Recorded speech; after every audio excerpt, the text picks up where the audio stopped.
My name is Alfred McGuire, and I have the pleasure of serving as principal of Woodville Tompkins Technical and Career High School. Normally, we will provide you with our annual report in front of a packed house, highlighting all the many great accomplishments our faculty, staff, and most importantly, our students have accomplished during the previous academic year. However, this is our scene now. Due to COVID 19, our school building has closed. However, our school will remain open for instruction. COVID 19 has forced us to do things a little bit differently and be more creative as we enter into this new academic year. As a result, we've changed things up just a bit in presenting our annual report to you. Ladies and gentlemen, this is the 2020 Woodville Tompkins Annual Report.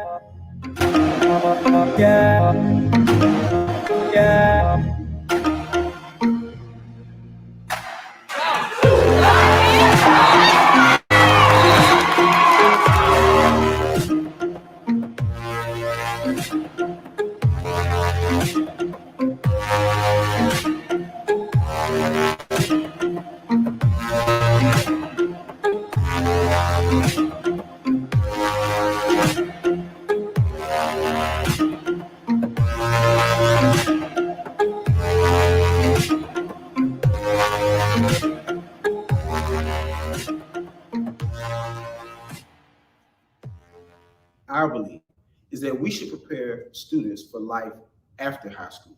And through our rigorous and relevant curriculum, we work daily to ensure that students are leaders not only in today's workforce, but also to become leaders in an ever changing global economy. As a result, we've been able to provide students with immense opportunities that allow them to earn licenses and certifications within our 14 career pathways. Healthcare services, early childhood education, and engineering receive support from the Interact program from the University System of Georgia to assist them in purchasing resources that will allow students to achieve their academic goals. Students have used these resources and experiences to become productive members of not just our local economy, but the nation as well. While the 2019-2020 school year presented many challenges for our students, they all rose to the occasion and excelled in many areas. Woodville Tompkins was also recognized as an AP Honor School by the Georgia Department of Education and recognized by the Mid-Atlantic region of the Department of Defense Education Activity Program this school year. Students were recognized as being one of the top high schools in America. Additionally, Woodville Tompkins had a 100% graduation rate and a 5-star school climate. Seniors earned over $4 million in scholarships, which equates to about $25,000 per student. Additionally, our students earned 1,932 dual enrollment credits, equating to $351,000 in money saved. Our students have taken the information that they've learned to assist and create a positive impact in the community in which they live in. Students hosted yet another international festival, which brought nearly 500 families to campus and taught our community about the rich cultures and diversity that exists within our community. Students also donated 50 cases of water to assist families impacted by Hurricane Dorian. While our athletic season was cut short this year, our athletes performed admirably this season. Girls volleyball became region champions for the second year in a row. Our boys basketball team qualified for the state basketball tournament for the third consecutive year, and our cross country girls had a top 20 finish in the Georgia High School Association state competition. And this year, our athletes received over $1 million in scholarship offers. We are also excited about the newest additions to our campus, that being of our parking lot and gym. Both projects will be a great addition to our campus and will allow for our athletes to showcase their many talents to a greater audience. As we prepare for the upcoming school year, please know that we will place an increased premium on the safety of our students, faculty, staff, and entire school community. And we vow to maintain our high academic standards no matter the learning environment, as our goal is to ensure that all students are prepared for productive futures. However, we need your help to continue to provide these amazing opportunities for our students. This year, we'll launch a new program called Whitfield Tompkins Talks, a new web series that will allow members of our community and alumni to share lessons learned to our students and members of our school community. Please visit our website to learn more about how you can participate in this amazing opportunity for our students. Additionally, you can also donate to support our students. Monetary donations, professional clothing, and most importantly, your time will aid and assist our students in reaching their goals. Again, please visit our website to learn more about how you can contribute to our school community. Thank you so much, and we look forward to working with you not only this year, but for years to come.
All right. Well, thank you guys so much for joining in with us today.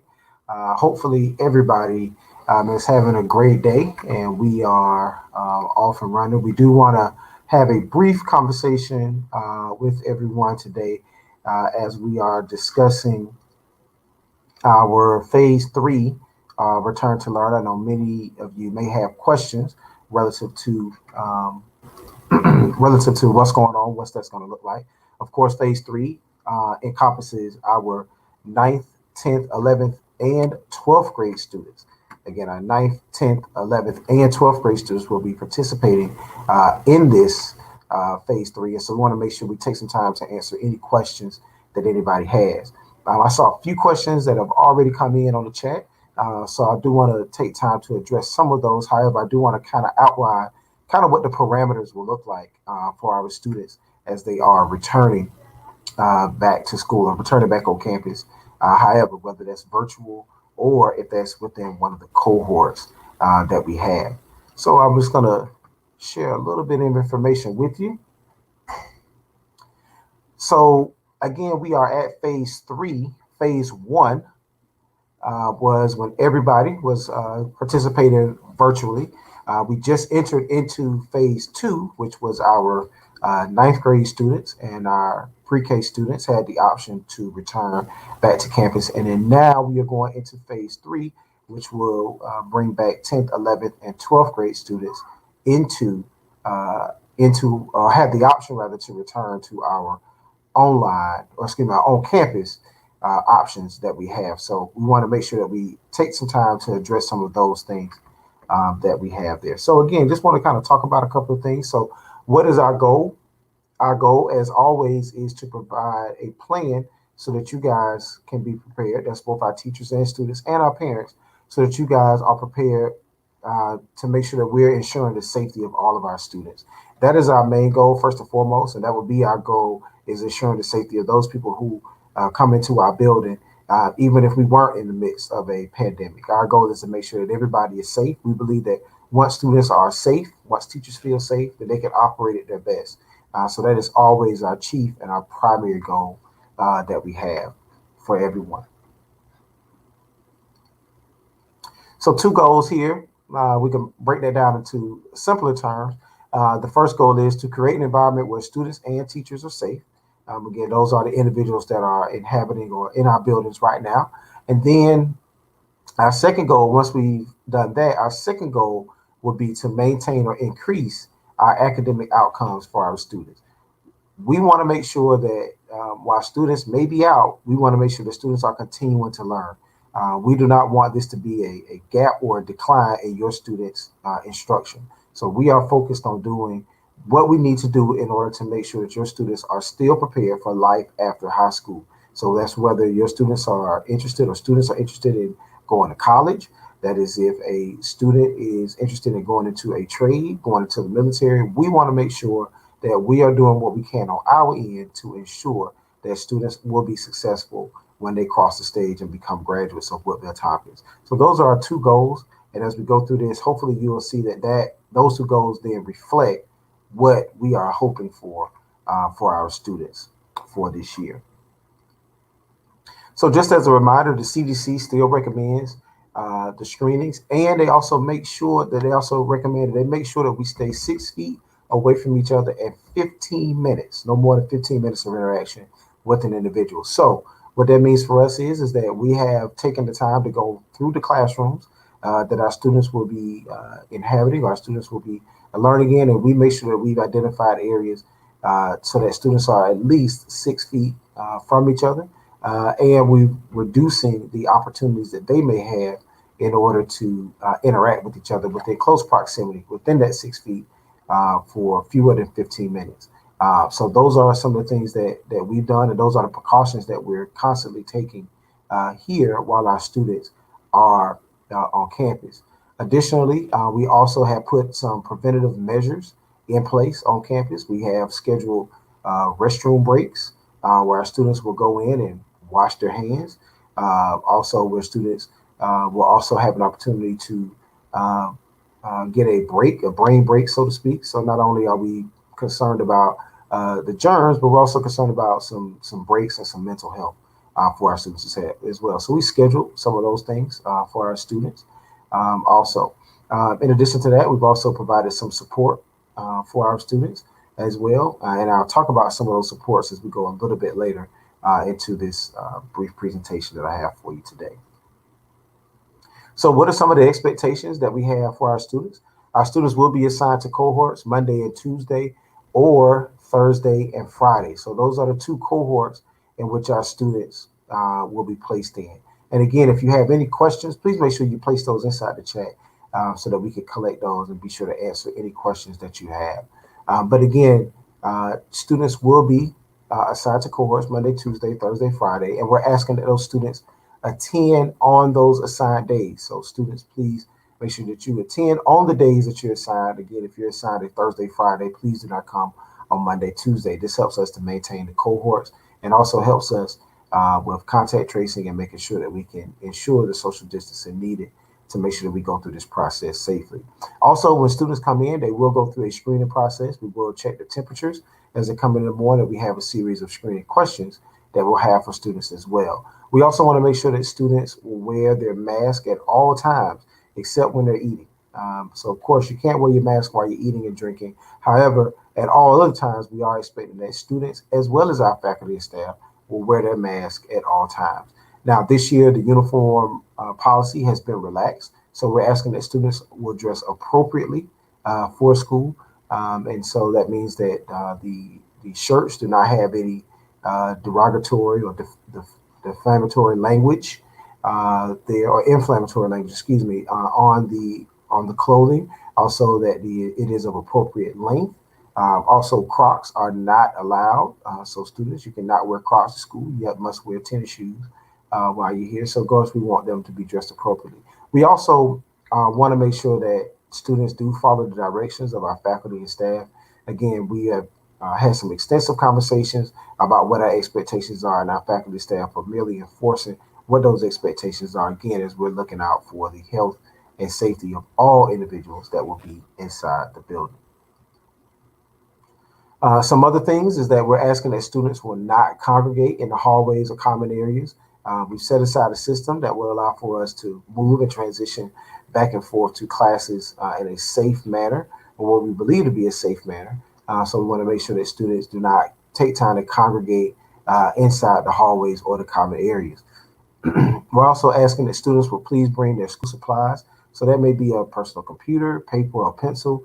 Also bring your chargers with you as well, because you will still need access to your computer. If you do not have a computer, please let us know and we will make sure that we can provide you with the support that you need. Also at the bathroom breaks, the bathroom, the brain breaks, or during lunch, we are asking all of our students to at least wash their hands during those times. So students need to at least wash their hands during those times in order to make sure that we can keep the cleanliness and the hygiene there for everybody there. Also, bathroom breaks will be provided at intervals throughout the day. So students will be provided bathroom breaks, a series of bathroom breaks throughout the day, and they will be monitored at all times. So we want to make sure that an adult is there with them in order to provide them with that support. So we need help. We need help with parents, making sure that you're dropping your student off on time and quickly. This allows us to get the students in, conduct the screening, and then have them to go directly into their classes. So again, please help us out with that. We have a system that will allow for us to do that very quickly. And for those of you that will be participating with us on campus, we will explain that to you in much more detail. Also, making sure that they have a mask and understand that there are consequences if they do not wear a mask. Students, again, are not permitted to be on campus unless they have a mask on. So if students come in the door and they refuse to wear a mask, parents, please understand that we will be calling you and ask you to turn around and come back and pick up the student because, again, they are refusing to wear a mask. So please make sure you assist us with that. Also, again, just making sure they have their supplies, computer, charger, their writing supplies, and things like that. Also, picking up your student on time after school. As of right now, we are still operating on our virtual bell schedule. So that means that classes for us end at 1:45 p.m. So classes for us end at 1:45 p.m. Classes begin at 8 a.m.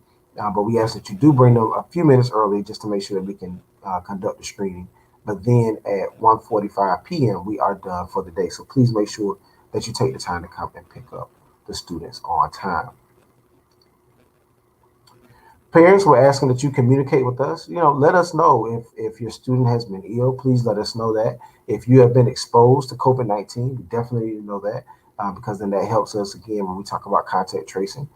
So we want to be honest and open with each other as we are having these conversations. Again, it's a very serious time, and we want to make sure that as we are coming together, that we're open and honest with each other. Also, if your student or family needs assistance, so that may be access to a computer, that may be the internet may not be working. Just any of those situations, please let us know. And if there are any concerns that you may have, please let us know about that as well.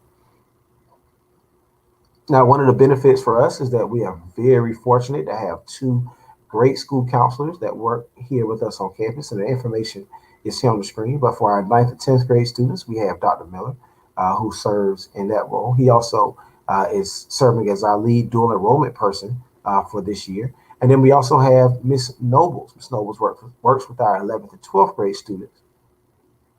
And you'll see her email address is located there as well. So you can reach out and get in contact with any one of these individuals.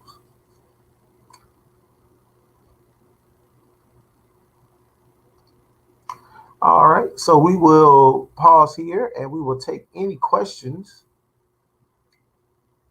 that anybody may have. And we'll go to our questions. And our first question comes in from Mr. Roberts. Mr. Roberts asks, will dual enrollment classes be offered in person or will they remain virtual? So the answer to that question is no. Dual enrollment classes will not be offered on campus. They will remain virtual. So again, for those of you that are participating in Point University, that is the school that is here on campus, your classes will still remain virtual. We do not have any plans as of right now to bring those classes back on campus. So again, your classes will remain virtual at this time. Now, for those of you that are participating with Savannah Tech, for those of you that are participating with Savannah State or Georgia Southern, you will need to speak with them. Again, we have not traditionally offered those classes on campus, and so you will need to contact those respective institutions to get that information. But for those of you that are taking classes with Point University, again, Point traditionally offers classes on campus. We will not be offering those classes on campus at this time. So again, please plan for those courses to be conducted in a virtual environment. All right, great question, Dylan. Next question comes from Dylan again. Dylan asks, will bus transportation be available? This is a big question that we've had. Bus transportation will be available on a very limited basis.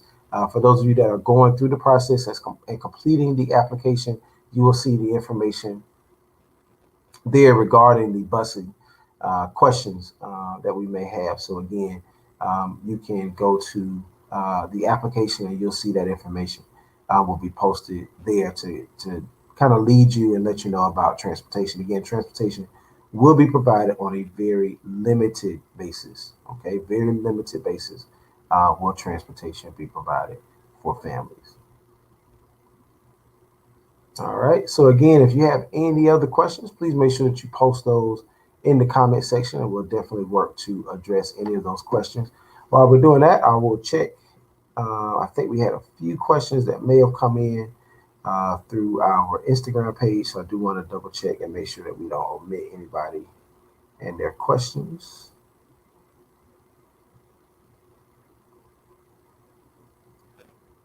All right, don't see any questions there. So let me go back once again and just go back and just reiterate some points. Again, please make sure that as your students are being dropped off, that they are wearing their mask.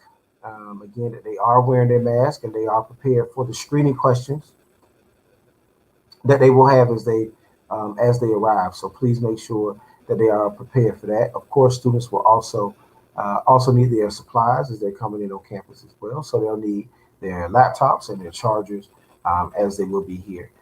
Again, some of our students, their teachers may not be here, so you may still be involved in some virtual classes as well while you're here on campus. So we definitely need that laptop. Also, one other thing that we've noted since we brought our ninth graders back on campus is please bring headphones, preferably ones with the microphone on them, so that way you won't be a distraction to other people, and then you can hear what's going on, and then other people can't distract you as well. So please, we ask you if you would please bring some headphones with you also.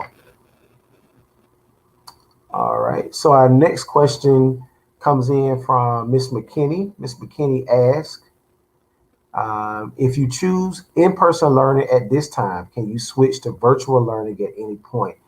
So as we are having people to register, you are registering for the duration of the semester. However, we understand that there are situations that come up that will cause you to change that. The only thing that I ask is that you communicate with me and let me know, what's going on, so that way we can make adjustments. Again, there may be some things that we need to address as it relates to, some scheduling and some things like that. So please just communicate that with me, and then we'll always do what's best for our students. So please just communicate that with me. All right. And thank you, Ms. McKinney, for that question. Our next question comes from Ms. Williams. Ms. Williams says, if students register for the 2-day-a-week in-person learning, are they able to opt out at any time to continue with full virtual learning, or is the schedule pretty set in stone? So this kind of goes back to Ms. McKinney's question, but it does allow me to raise a different point, is that we are working to try to not change your student schedule as much as we can. On the high school side, when we change schedules, we are impacting credits that students will earn, and we don't want to make any changes if we don't have to make any changes to schedules if we don't have to, because again, that impacts credits, and credits speak to graduation. So we don't want to make any of those changes if we don't have to. So again, we will again try to make sure that we keep the kids on as much as we can. But to answer your main question, Ms. Williams, again, if a student is starting face to face and then makes a decision that they want to go virtual, then please communicate that with me. And then again, we'll do what's best for the student. So please let me know about that, and we'll work together to make sure that we do what's best for the students.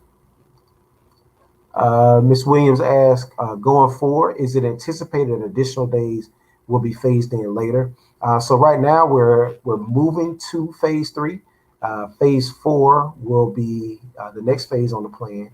Is that instead of going from 2 days a week, we'll be going to 4 days a week with instruction. Of course, Wednesday will still be our time for independent learning and individual instruction. So we will not be here. Again, Wednesday will still be an opportunity for our building to be deep cleaned as our custodial staff comes through and does a tremendous job of coming in and sanitizing the entire building. So that will still occur on Wednesday. So students will not be here for that. But again, right now, the next phase will be phase 4, and that will be where we will move from 2 days a week to 4 days a week of instruction. Separate question that's coming in, and this is in regards to basketball. Will information be provided for basketball? And I just sent information out on yesterday. I just sent information out yesterday regarding basketball workouts and basketball tryouts. We have the coaches' email addresses was listed as a part of the email and text that I sent on yesterday evening. You probably got it around 6:30 p.m. That's generally when I try to send your week at a glance text messages out, so that way parents can kind of know what's coming up for this week in advance. But if you did not receive that, please let me know. That means that we need to update contact information on our end to make sure that you're getting the latest information from us. So please send us an email. You can send me an email, and we'll definitely work to make sure that we get that information over to you. But again, basketball workouts and conditioning, that information was sent via email and text on yesterday. So you should be able to see that. You should get the coaches' email addresses to help you out with that.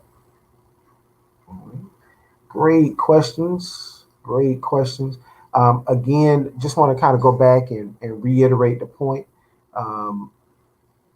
We want to make sure that students are safe while they're on campus. And so that's why we put some of these, we put all of these protocols in place to make sure that all students are safe, and while they're here, and our staff are safe as well.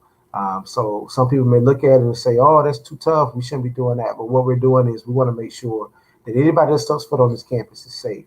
And so, we're going to make sure that our students are wearing their masks, making sure that they're socially distanced.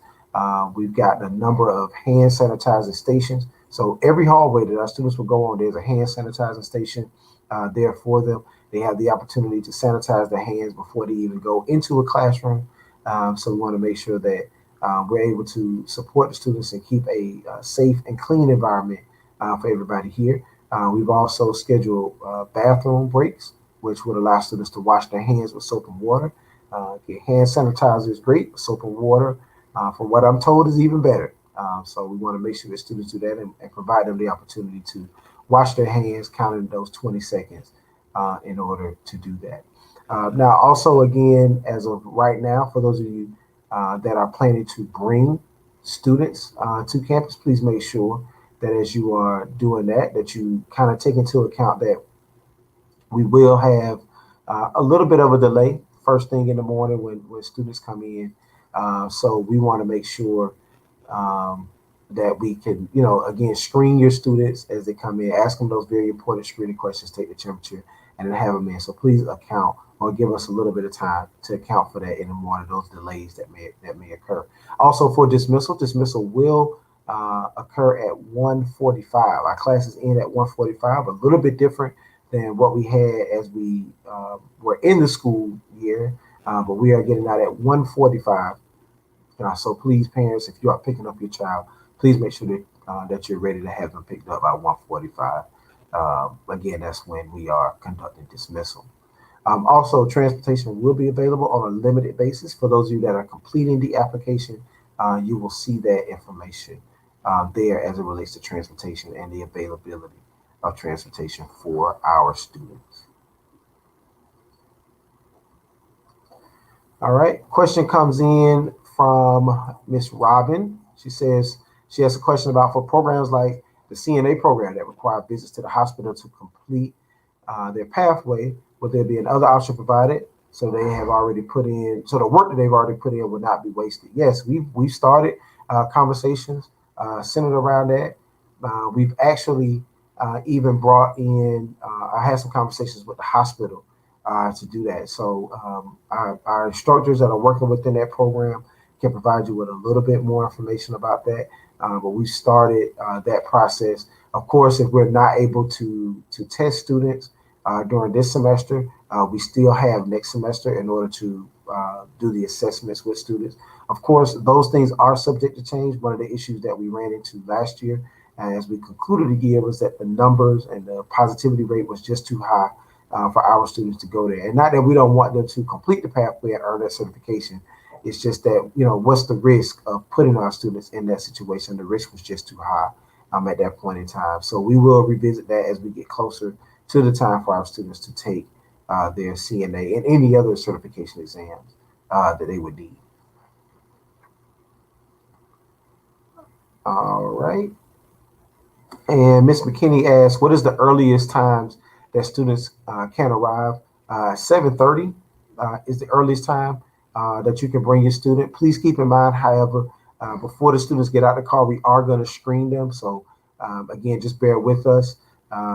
As you are dropping your student off, somebody will come up and ask those very important screening questions of you. And then your student will be able to come out of the car. We will also serve breakfast for your student. We'll also serve lunch for your student here on campus as well. So those are two things that I failed to mention earlier, but we will be able to provide breakfast and lunch for your students when they come on campus to participate in our face-to-face instruction. But 7:30, Ms. McKinney, to answer your question.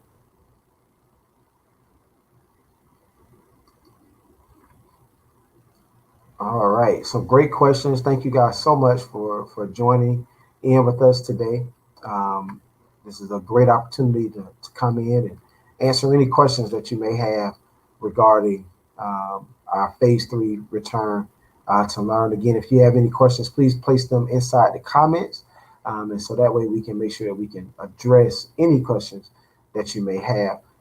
We are going to take a copy of this and we are going to send a link and make this available via our YouTube page, to our Facebook page, so that other people who may not have had the opportunity to join us today can still get this information and be able to be aware of what's going on. I know that's a pretty big decision that parents and families will be making over the next few days. So I want to provide this opportunity to make sure that we can address any questions that you have so you can make the best, most informed decision that you can about this very important topic. Again, we want to make sure that you recognize that we do have 3 cohorts that will be taking place. We have a group of students that will be coming on Monday and Tuesday. We have another group that will be coming on Thursday and Friday. And then we'll have a final group that will be coming, be virtual, that will not be coming into the building, a group of students that will remain virtual. So we are, in essence, running 3 different models, 3 different cohorts here. We have a cohort A, cohort B, and a cohort C remaining virtual throughout this time. So again, please keep that in mind. Wednesdays will remain a deep cleaning day for us. Again, Wednesday will remain a deep cleaning day for us. The students will not report on Wednesdays. This is phase 3. Phase 4 will be that we move from 2 days a week to 4 days a week. Again, we move from 2 days a week to 4 days a week. And of course, we'll provide you with more updates as we get more information about the beginning of phase 4, likely to have another Q&A session. So that way we can get together and I can answer any questions that you may have. All right, we'll pause here. If there are any other questions, I want to go back and make sure I definitely circle back through the chat to make sure that I get any questions that anybody may have. I'll go back and revisit this question from Dylan because I think it's very important. Will dual enrollment classes be offered in person or will they remain virtual? Again, right now the plan is for those classes to remain virtual. Again, those classes will remain virtual. We do not have any plans to bring Point University or any of the colleges that we work with back on campus for face-to-face instruction. Ms. McKinney asked earlier, if you choose in-person learning at this time, can you switch to virtual learning at any point? And again, what I stated was that please make sure that you communicate with me what your intentions are if you plan on going back to virtual learning. So that way we can work together and make sure that we do what's best for the student, making sure that we get all that information best for them. Miss Williams asked us a little bit later, or a little bit earlier, rather. She said, going forward, is it anticipated additional days will be phased in later? Again, this is phase 3 that we're discussing now. That's supposed to start at the end of the month. And then we will have phase 4. Phase 4 will show us moving from 2 days a week to 4 days a week for instruction. So as soon as we get that information, of course, we will definitely share that information with you so that way you can have it. Then we had a question from Ms. Robin who asked us about our CTAE programs, particularly our CNA programs. And Ms. Robin wanted to know about the programs that require the visits to the hospital to complete their pathway. Will there be another option? And the answer to that is yes. We're hoping to be able to provide testing for students at the end of this semester. If not, then there is next semester in which we can provide the opportunity for those students. But the thing is, we want to make sure that we are doing that with the safety of all of our students in mind. Again, going back to our first point, we want to make sure that we keep the safety of our staff and students as our top priority. Also, Ms. McKinney asked the question, what is the earliest time that students can arrive? And the answer to that question was 7:30. That speaks to our arrival and dismissal. Again, 7:30 would be the earliest time that students can arrive. But please make sure that you allow the opportunity for us to go through and ask those very important screening questions. Also, make sure that we give an opportunity to take the temperatures for students as well. There was a question that came in previously about bus transportation. Yes, that came from Dylan. And so will bus transportation be provided? And that will be provided on a very limited basis.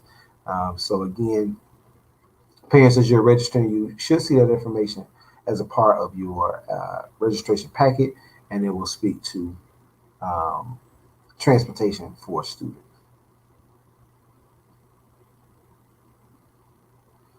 All right.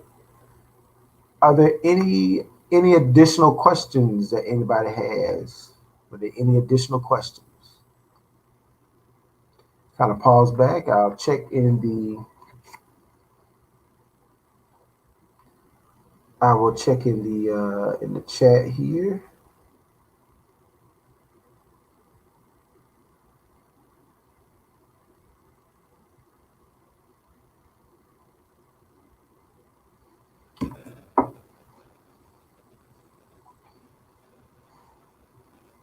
All right. I don't see any questions on our Instagram page, and I'm going to look into our Facebook page and see if we had any questions that came in there. But I do want to say thank you to everybody who joined in with us today. Again, if you have any questions, please feel free to send me an email. Please feel free to ask. Also, as I mentioned earlier, we have 2 outstanding school counselors that are working with us. So if your students have any questions or any concerns about things that are going on, please make sure that they reach out to our counselor. I'm going to put their information back up on the screen so that way you can see it. I have a question here from Miss Williams. Miss Williams asked, if students register for in-person learning, will they have the same teachers as they currently have for virtual learning? And so, Miss Williams, our expectation is yes. We want to make sure that we can provide that. We're trying to do this without changing student schedules. Again, as if we change student schedules on this side, we're impacting credit, high school credits. for our students, and high school credits also impact high school graduation. So we want to make sure that we can change as few of those classes as possible for our students. So our plan is to allow our students to maintain their schedule as best we can. Now, I cannot promise that in all situations and all agencies, but that is what we're working towards. Again, the school board did not or made sure that they gave our teachers the option to choose whether they wanted to come in the building or work from home. And so in support of that, we are making sure that we are scheduling the students accordingly to their schedules and not changing things. Again, we don't want a situation where we had a kid in a math class and they're getting ready to graduate and we changed it to an English class. And as a result of that change that we made, that puts that student behind because they weren't here. So yes, we want to make sure that we can keep the teachers the same as we possibly can. Okay, but that's a great question, Ms. Williams. Great question.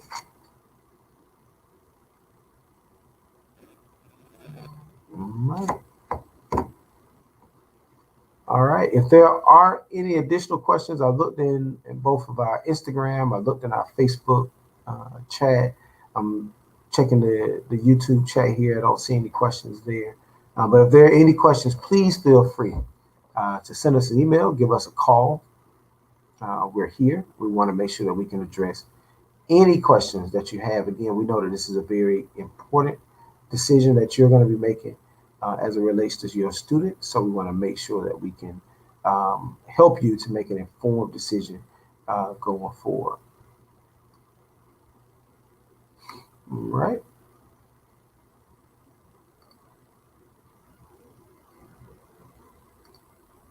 All right. Let's see. So I think that we have all the questions there. Again, thank you so much for your time, and thank you so much for being with us on today. Again, if you have any questions, please give us a call here at the school, or you can send me an email, and we'll definitely work to assist you.